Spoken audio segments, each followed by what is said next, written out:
اعوذ باللہ من الشیطان الرجیم بسم اللہ الرحمن الرحیم رب ہب لی من الصالحین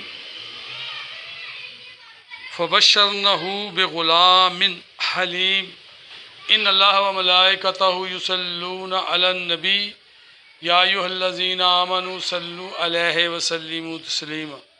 درود پاک پڑھیں۔ اللہم صلی علی سیدنا و مولانا محمد وعلی آل سیدنا و مولانا محمد وبارک وسلم وصلو علیہ۔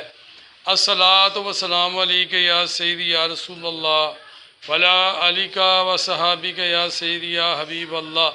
الصلاۃ والسلام علیک یا سیدی یا رحمت للعالمین۔ الصلاۃ والسلام علیک یا سیدی یا خاتم النبیین۔ اللہ تعالیٰ کی حمد و ثنا نبی اکرم صلی اللہ علیہ وآلہ وسلم پر درود و سلام کے بعد پیارے بزرگوں، دوستوں، بھائیوں، السلام علیکم ورحمۃ اللہ وبرکاتہ۔ جیسا کہ تمام مسلمانوں کو اس بات کا علم ہے کہ یہ جو ہمارا مہینہ ہے ذو الحج، یہ حج کا مہینہ کہلاتا ہے۔ اس میں مسلمان قربانی کرتے ہیں، اور وہ قربانی جو ہے وہ جب نبی اکرم صلی اللہ علیہ وآلہ وسلم نے کی تو وہ حضرت ابراہیم علیہ السلام کی سنت تھی۔ اب جب ہم کریں گے تو ہماری یہ آقا صلی اللہ علیہ وسلم کی سنت مبارکہ ہے۔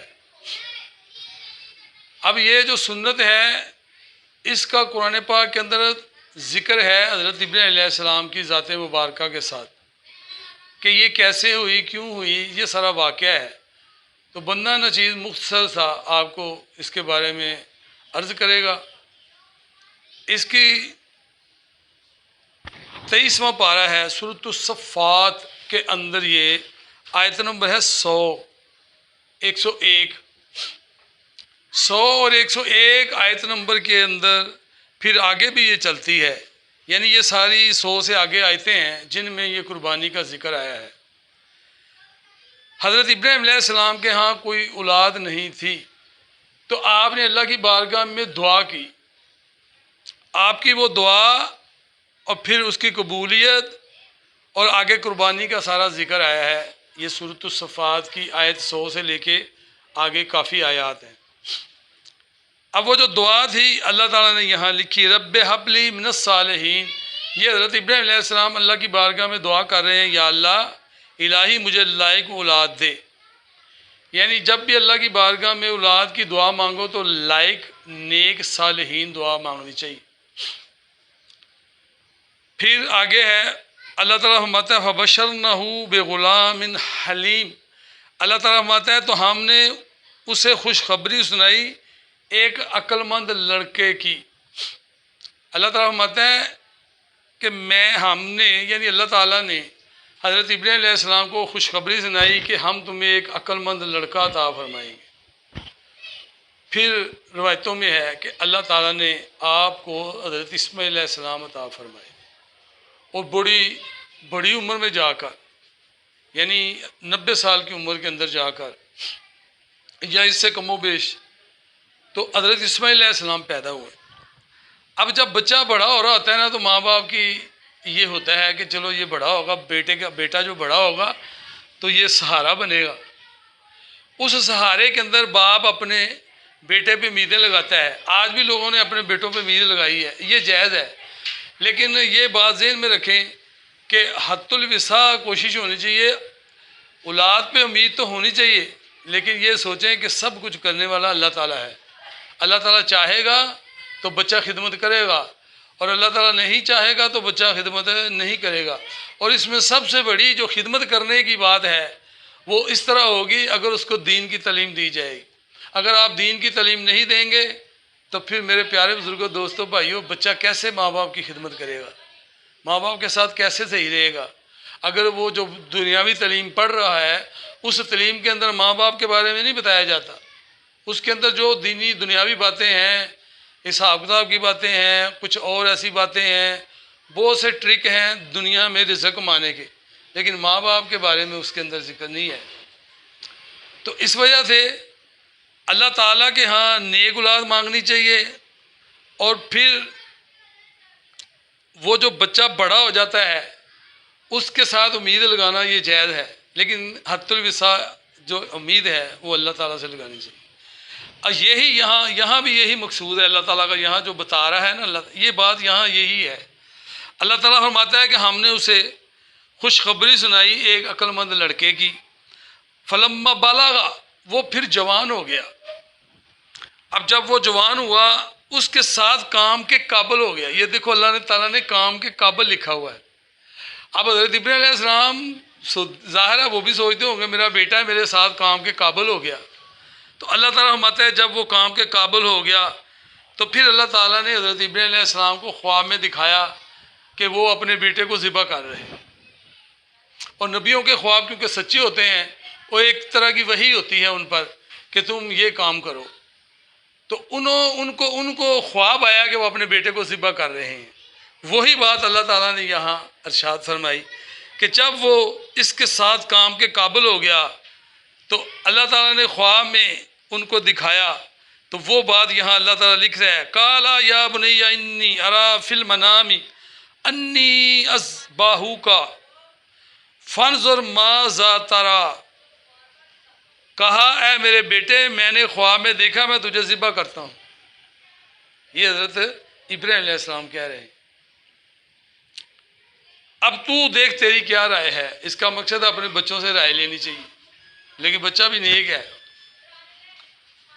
اس بچے سے رائے نہیں لینی چاہیے جس بچے نے بات ہی الٹی کرنی ہو، جس نے ہمیشہ نقصان والی آپ کی بات کرنی ہو، جس نے اللہ اور اللہ کے رسول کی مخالفانہ حکموں کے خلاف والی بات کرنی ہو، اس کو کیا پوچھیں گے آپ؟ آج کل کا وقت اور ہی ہے کچھ۔ لیکن نیک جو بچے ہوتے ہیں ان کے ساتھ ماں باپ کا حق ہے مشورہ کرنا چاہیے۔ تو آپ نے کہا کہ میں خواب میں دیکھ رہا ہوں تجھے ذبح کر رہا ہوں، اب تو بتا تیری رائے کیا ہے؟ تو آگے سے حضرت اسماعیل علیہ السلام نے عرض کی، قالا یا اباتی افعل ما تو، تو انہوں نے آگے سے عرض کی، باپ اے میرے باپ کیجئے جس بات کا آپ کو حکم ہوا ہے۔ بیٹا فرما بردار تھا، انہوں نے کہا ابا حضور جو آپ کو حکم ہوا ہے نا وہ آپ کریں، آپ کریں، خدا نے چاہا تو قریب ہے کہ آپ مجھے صبر کرنے والا پائیں گے۔ یعنی بیٹا باپ کی اتنی بات مان رہا ہے کہ ذبح ہونے کے لیے تیار ہو گیا ہے کہ آپ مجھے صابروں میں پائیں گے۔ تو اللہ تعالیٰ فرماتا ہے فلما اسلم وتلہ للجبین، تو جب ان دونوں نے ہمارے حکم پر گردن رکھی اور باپ نے بیٹے کو ماتھے کے بل لٹایا۔ اب حضرت ابراہیم علیہ السلام وہ پھر لمبا واقعہ ہے سارا، جیسے قربانی کا آپ سنتے ہیں۔ تو حضرت ابراہیم علیہ السلام نے چھری لی، بیٹے کو ساتھ لیا اور ایک جگہ پہ جا کر ذبح کا ماتھے کے بل لٹایا۔ یہ قرآن بتا رہا ہے، باپ نے بیٹے کو ماتھے کے بل لٹایا۔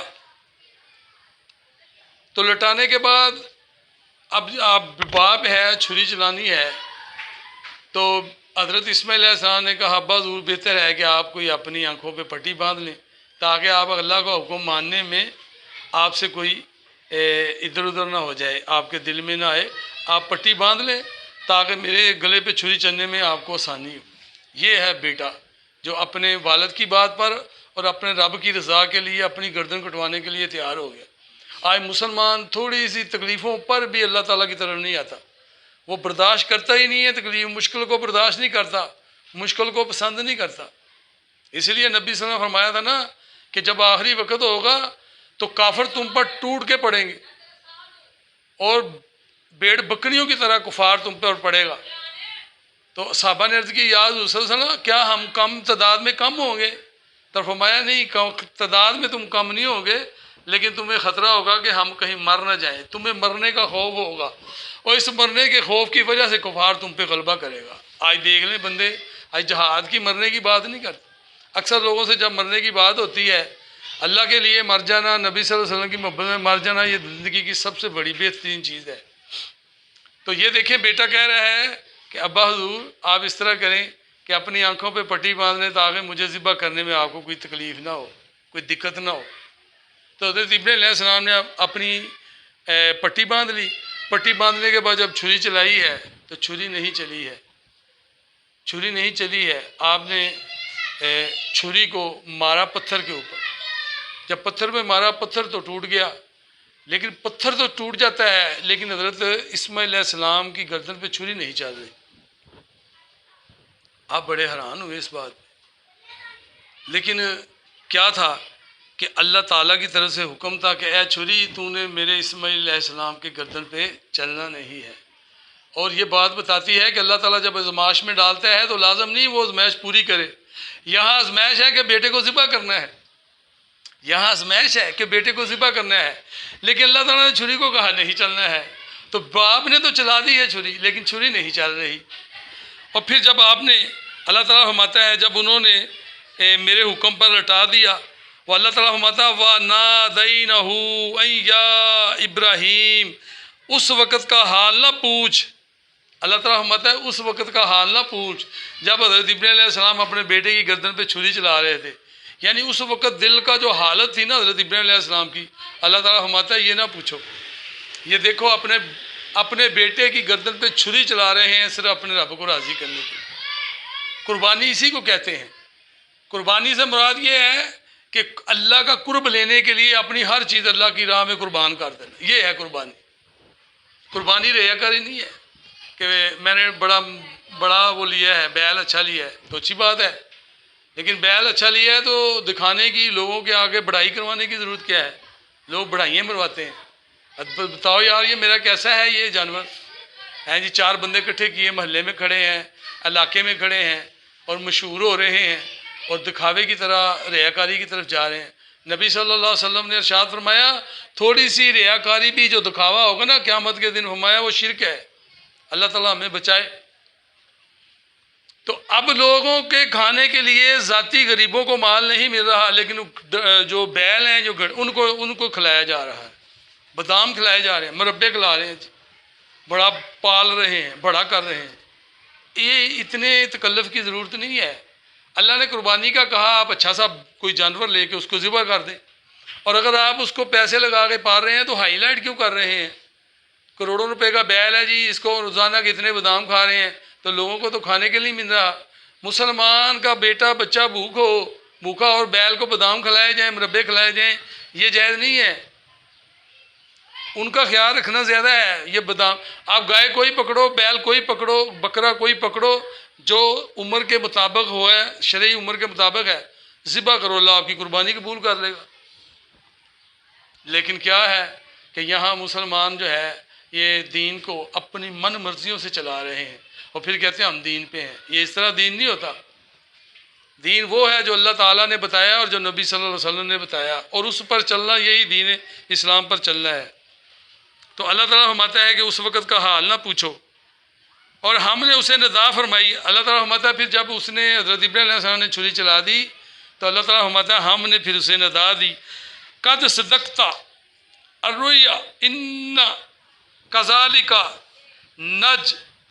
نجزی المحسنین. اللہ تعالیٰ فرماتا ہے اے ابراہیم تو نے اپنا خواب سچا کر دکھایا ہے, سچا کر دکھایا ہے. بیٹا ذبح نہیں ہوا لیکن اللہ تعالیٰ نے قربانی کو قبول فرما لیا. کہا کہ تو سچا ہو گیا ہے, جو میں نے تمہیں کہا تو نے کر دیا ہے. اب میری آگے مرضی ہے کہ میں بیٹے کو ذبح ہونے دوں یا نہ ہونے دوں. تو بیٹا ذبح نہیں ہوا. پھر اللہ تعالیٰ نے فرمایا کہ ہم ایسا ہی صلہ دیتے ہیں نیکوں کو. کیا صلہ دیتے ہیں؟ فرمایا بے شک یہ روشن جانچ تھی, حضرت ابراہیم علیہ السلام کی جانچ تھی, یہ آپ پر آزمائش تھی. تو اللہ تعالیٰ فرماتا ہے ہم نے ایک بڑا فَدَيْنَهُ بِذَبْحٍ عظیم, ہم نے ایک بڑا ذبیحہ جنت سے ایک دمبا اتار دیا اور اس کا فدیہ بنا لیا. حضرت اسماعیل علیہ السلام کی جگہ سے جنت سے ایک دمبا آ گیا. اللہ تعالیٰ نے حضرت اسماعیل علیہ السلام کو بچا لیا اور دمبے کو ذبح کروا دیا. یہ قرآن پاک بتایا جائے. اور یہاں سے وہ قربانی شروع ہوئی ہے جو حضرت ابراہیم علیہ السلام دیتے تھے. اور جب نبی اکرم صلی اللہ علیہ وسلم کی ذات مبارکہ آئی ہے تو اللہ تعالیٰ نے آقا صلی اللہ علیہ وسلم پر بھی قربانی کا حکم لگایا کہ اپنی امت کو, اور لگایا حکم اس کو جس کے پاس پیسے ہوں. کئی بندے ہیں جی میرے پاس تو مال لینے جاتے ہیں جی میرے پاس تو اتنے پیسے نہیں، میں تو غریب آدمی، تو غریب کو تو حکم ہی نہیں ہے قربانی کرنے کا، تو اس طرح کی باتیں کیوں کر رہا ہے؟ جب تیرے پاس اتنا مال ہے، اس وقت 22,000 روپیہ ایک بڑی گائے میں یا اونٹ میں 22,000 روپیہ لگ رہا ہے جو قربانی کا لے رہے ہیں، اگر تو 22,000 روپیہ کسی کے پاس ان دنوں میں ہے اور ایکسٹرا ہے، اور عید قربانی کا دن بھی آ جاتا ہے تو اس کے پاس ایکسٹرا ہے، ہر چیز سے بالکل ہٹ کر اس کے پاس 22,000 روپیہ ہے، تو پھر اس پہ قربانی دینا واجب ہے۔ اور وہ لوگ جو زکوٰۃ دیتے ہیں ان پر بھی قربانی واجب ہوتی ہے۔ تو اب اللہ تعالیٰ نے فرمایا کہ ہم نے اس کو بچا لیا، اللہ تعالیٰ نے حضرت اسماعیل علیہ السلام کو بچا لیا اور دمبا ذبح کر دیا، اور نبی اکرم صلی اللہ علیہ وآلہ وسلم کی ذات مبارکہ کے لیے قربانی جو تھی آنے والی جو امت ہے ان کے لیے واجب قرار دی۔ واجب ان لوگوں پر جن کے پاس مال ہو، جس کے پاس مال نہیں ہے اس پر واجب نہیں ہے۔ اچھا، پھر نبی اکرم صلی اللہ علیہ وآلہ وسلم کو ان کفار نے کہا کہ یار محمد صلی اللہ علیہ وسلم سے گھبراؤ نہیں، کیوں؟ کیونکہ انہوں نے دنیا سے چلے جانا ہے اور ان کا کوئی لڑکا نہیں ہے، یعنی ان کا کوئی آگے پیچھے نام والا نہیں ہوگا، دین ختم ہو جائے گا خود بخود۔ تو یہ بات انہوں نے تان کے طور پہ نبی صلی اللہ علیہ وسلم کو کی، اور یہ تکلیف والی بات تھی، تو اللہ تعالیٰ نے پھر سورۃ الکوثر کو اتارا، اور اس کے اندر اللہ تعالیٰ نے فرمایا کہ آپ نے کیا کہ انا اعطیناک الکوثر فصلی لربک وانحر ان شانئک ھو الابتر۔ اللہ تعالیٰ نے فرمایا کہ ہم نے آپ کو حوض کوثر عطا فرمایا، ہم نے آپ کو کثیر عطا فرمایا، آپ نماز پڑھیں اور قربانی دیں، بے شک جو آپ کے دشمن ہیں ان کا نام لینے والا کوئی نہیں ہوگا، بلکہ آپ کے نام لینے والے تو قیامت تک رہیں گے۔ آج دیکھ لیں نبی اکرم صلی اللہ علیہ وسلم کے نام لیوا تو بہت ہیں، لیکن ان منافقین کا کسی کو پتہ ہی نہیں ہے وہ کون ہے۔ تو پھر میرے آقا صلی اللہ علیہ وسلم پہ قربانی واجب ہوئی تھی، آپ صلی اللہ علیہ وسلم واجب قربانی دیا کرتے تھے۔ امام جلال الدین سیوطی رحمۃ اللہ علیہ الخصائص الکبریٰ کے اندر یہ حدیث نقل کرتے ہیں، حضرت علی رضی اللہ تعالیٰ روایت ہیں کہ نبی صلی اللہ علیہ وسلم ہمیشہ 2 قربانیاں کرتے تھے۔ آپ حضرت علی رضی اللہ عنہ فرماتے ہیں کہ 2 قربانیاں کرتے تھے، ایک اپنی ذات مبارکہ کی طرف سے، ایک اپنی امت کے لیے قربانی کرتے تھے۔ کتنے پیارے آقا صلی اللہ علیہ وسلم ہیں کہ اپنی امت کی قربانی کرتے تھے۔ تو پیارے بزرگوں، دوستوں، بھائیوں، یہ قربانی جو آئی ہے اس میں ریاکاری نہیں ہونی چاہیے، اس میں دکھاوا نہیں ہونا چاہیے، اور اس کی کچھ ایسی باتیں ہیں کہ یہ یعنی اس کو ذبح کے وقت مرد کرتے ہیں ذبح قربانی، کیا عورت بھی ذبح کر سکتی ہے؟ ہاں، شریعت میں یہ آیا ہے کہ صحابیات جو تھی وہ بھی ذبح کرتی تھی، تو عورت بھی قربانی ذبح کر سکتی ہے، لیکن اس کا مسئلہ یہ ہے کہ جب عورت قربانی کرے گی وہاں غیر محرم کوئی نہ ہو، یعنی کسی جانور کے گردن پہ جب اس نے چھری پھیرنی ہوگی عورت نے، تو پھر اس کے پاس محرم لوگ ہوں، غیر محرم نہ ہو، یعنی کسائی بھی ہے، ساتھ کسائی کے 2 بندے بھی ہیں، ساتھ دوسرے محلے کے بھی بندے کھڑے ہیں، تو وہ عورت قربانی کر رہی ہے، یہ شرعاً جائز نہیں ہے، کیونکہ پردے کا حکم ہے، پردے میں رہ کر اپنے محرم لوگوں کے سامنے اگر عورت چھری چلاتی ہے تو شرعاً جائز ہے۔ پھر وہ جو گوشت ہے اس کی تقسیم کا حکم ہے، اس کے حکم ہے 3 حصے کرنے چاہیے، اور حصوں میں یہ ہونا چاہیے کہ سارا گوشت جو ہے اس کو اکٹھا کاٹ کر بنا کر اس کے اندر سے 3 حصے تقسیم کرنے چاہیے۔ لیکن یہاں کیا ہوتا ہے، غریبوں کو، مسکینوں کو، رشتہ داروں کو دینے کے لیے لوگوں کے گوشت کے جو ٹکڑے ہوتے ہیں، جو پیس ہوتے ہیں، جو گوشت بنایا ہوتا ہے اس کے اندر لوتھڑے ہوتے ہیں، اس کے اندر چربی ہوتی ہے، یعنی خود اس کا پسندیدہ چیز ہے، یعنی خود اس چیز کو ناپسند کرتا ہے لیکن اللہ کی راہ میں دینا پسند کرتا ہے۔ اللہ تعالیٰ نے سورۃ بقرہ میں فرمایا میری راہ میں جب تم چیز کو دو تو پھر پسند اور ناپسند کا خیال نہ کرو، میری راہ میں اچھا مال دو۔ تو گوشت سارے کا سارا اکٹھا کر کے اس کے 3 حصے بنانے چاہیے، ایک اپنے پاس رکھے، ایک رشتہ داروں کو دے دے، ایک فقیروں مسکینوں کو دینا چاہیے، یہ ہے گوشت کا۔ اور یہ جو گوشت کے رکھنے کا حکم ہے، اس وقت نبی اکرم صلی اللہ علیہ وآلہ وسلم ارشاد فرمایا کہ 3 دن سے زیادہ گوشت نہ رکھنا گھروں میں، کیونکہ اس وقت غربت تھی کہ لوگوں کے پاس گوشت اگر رکھیں گے تو غریب گوشت نہیں کھا سکیں گے، تو 3 دن کا حکم لگا کر میرے آقا صلی اللہ علیہ وسلم نے، تاکہ سارا لوگ گوشت سارا تقسیم کر دیں، سب غریب کھا لیں، تو اس وقت 3 دن کا حکم تھا۔ پھر جب زمانہ مال آیا، لوگ امیر ہوئے، اسلام کو اللہ تعالیٰ نے عزتیں عطا فرمائی، مزید اللہ تعالیٰ نے اسلام کو پاور دی مال و زر سے، تو پھر میرے آقا صلی اللہ علیہ وسلم نے ارشاد فرمایا پہلے میں تمہیں منع کرتا تھا کہ صرف 3 دن گوشت رکھنا ہے، اب میں تمہیں اجازت دیتا ہوں کہ جب تک چاہے تم گوشت کو رکھ سکتے ہو، یعنی جب تک آپ کا گوشت فریج میں پڑا ہے، کہیں بھی پڑا ہے، اور اس کو آپ کھاتے رہیں تو کوئی اس میں مسئلہ نہیں ہے۔ اور اس میں یہ ایک بات بڑی مشہور ہے جی، محرموں تک رکھنا ہے، محرموں کا تعلق اس سے نہیں ہے، محرموں کے اندر بھی یہ گوشت کھا سکتے ہیں، پی سکتے ہیں، کوئی مسئلہ نہیں ہے۔ اور پھر اسی گوشت کے اندر اگر آپ چاہیں تو اگر کوئی گائے لیتا ہے تو اس گائے میں کسی نے عقیقہ کرنا ہے تو اس عقیقے کا بھی حصہ رکھا جا سکتا ہے، کوئی مسئلہ نہیں ہے۔